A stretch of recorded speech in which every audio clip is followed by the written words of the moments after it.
મોરબીના વાંકાનેરમાં યોગી આદિત્યનાથ સંબોધન કરી રહ્યા છે। સીધા જઈશું ત્યાં। मोरबी की जनता के साथ में खड़ा हुआ। आदरणीय प्रधानमंत्री जी ने मार्गदर्शन दिया। रात दिन जिस रूप में कार्य हुआ, श्री कांति भाई अमरत्या जी जैसे कार्यकर्ताओं ने अपनी जान में जोखिम में डाल करके एक एक व्यक्ति की जान को बचाने के लिए वहां पर कार्य किया था। और भाइयों बहनों, लेकिन मोरबी चुनौतियों से जूझता हुआ सदैव हर विपरीत परिस्थितियों का सामना करते हुए खड़ा हुआ है। हम सब जानते हैं कि इस प्रकार की चुनौती मोरबी के सामने पहली बार नहीं आई है, बार बार आई है और उस चुनौती का सामना करते हुए मोरबी हमेशा खड़ा हुआ है। चाहे 1979 के उसी स्थल पर हुए दुर्घटना का मामला रहा हो, साइक्लोन के समय, और चाहे वह भूकंप के समय जब लोग मानते थे कि अब गुजरात का क्या होगा, मोरबी को खड़ा होते हुए और फिर से तेजी के साथ आगे बढ़ते हुए देश और दुनिया ने देखा है। इसके लिए मैं आप सबके इस जीवंतता के लिए हृदय से अभिवादन करता हूं, अभिनंदन करता हूं। भाइयों बहनों, आज गुजरात के सपूतों ने देश की आजादी की लड़ाई में बढ़ चढ़ करके भाग लिया। राष्ट्रपिता महात्मा गांधी की प्रेरणा पूरी दुनिया के अंदर आजादी के आंदोलन से जुड़े हुए हर उस योद्धा को प्रेरणा देता है। जो देश आज भी दुनिया के अंदर अपनी आजादी के लिए तराह रहे हैं, उन देशों को राष्ट्रपिता महात्मा गांधी का आंदोलन, सत्य और अहिंसा का आंदोलन आज भी एक नई प्रेरणा, एक नई ऊर्जा देता है। दुनिया के तमाम देश प्रेरित होते हैं। भारत की एकता और एकात्मता का आधार क्या होना चाहिए? लोकपुरुष सरदार वल्लभ भाई पटेल ने आजादी के बाद ब्रिटिशर की साजिश को दूर करते हुए देश की 563 से अधिक रियासतों को भारतीय गणराज्य का हिस्सा बना करके जूनागढ़ और हैदराबाद के जो नवाब थे, जो भारतीय गणराज्य में शामिल होने से थोड़ा आनाकानी कर रहे थे, सरदार साहब की एक ही बार उनके कहने से उनको भी घुटना टेकना पड़ा था। ये गुजरात की धरती है। और भाइयों बहनों, ये भारत का सौभाग्य है कि आज प्रधानमंत्री मोदी जी का नेतृत्व पूरे देश को मिल रहा है।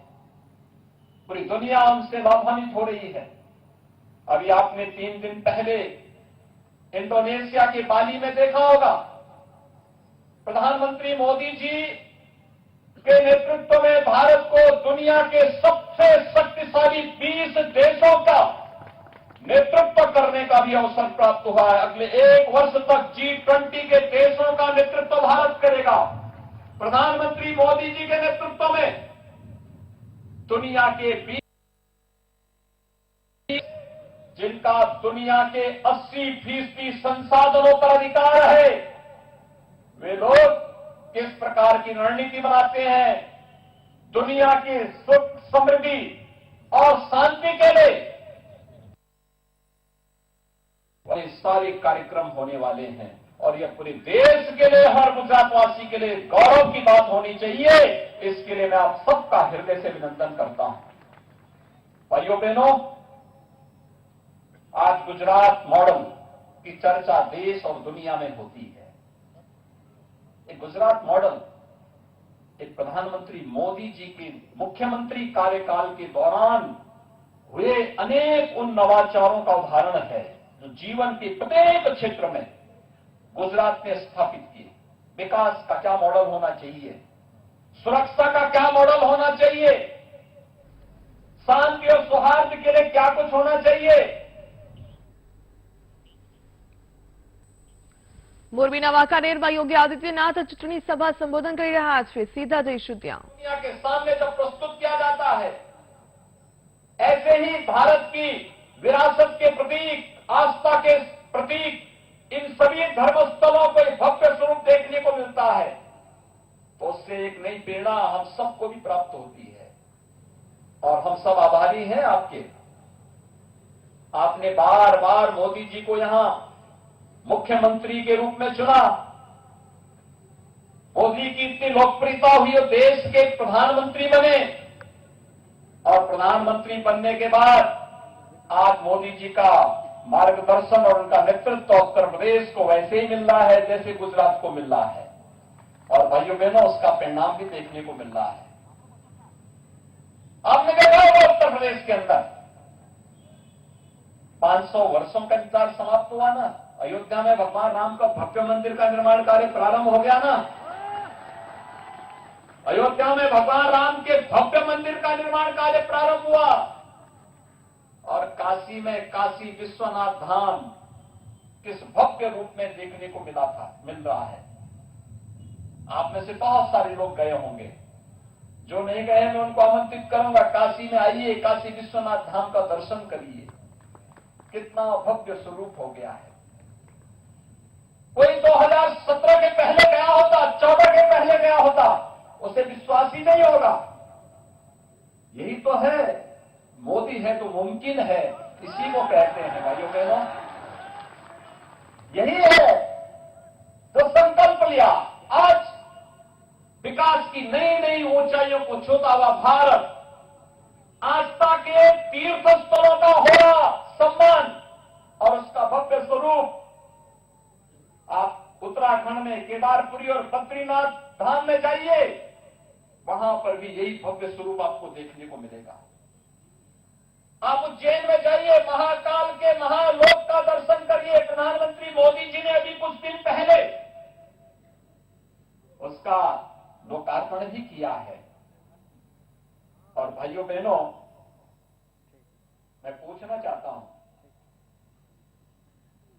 क्या कांग्रेस रहती तो अयोध्या में भगवान राम का मंदिर बन गया होता क्या? क्या कांग्रेस के रहते काशी में भगवान विश्वनाथ का धाम इस भव्य स्वरूप को प्राप्त कर पाता क्या?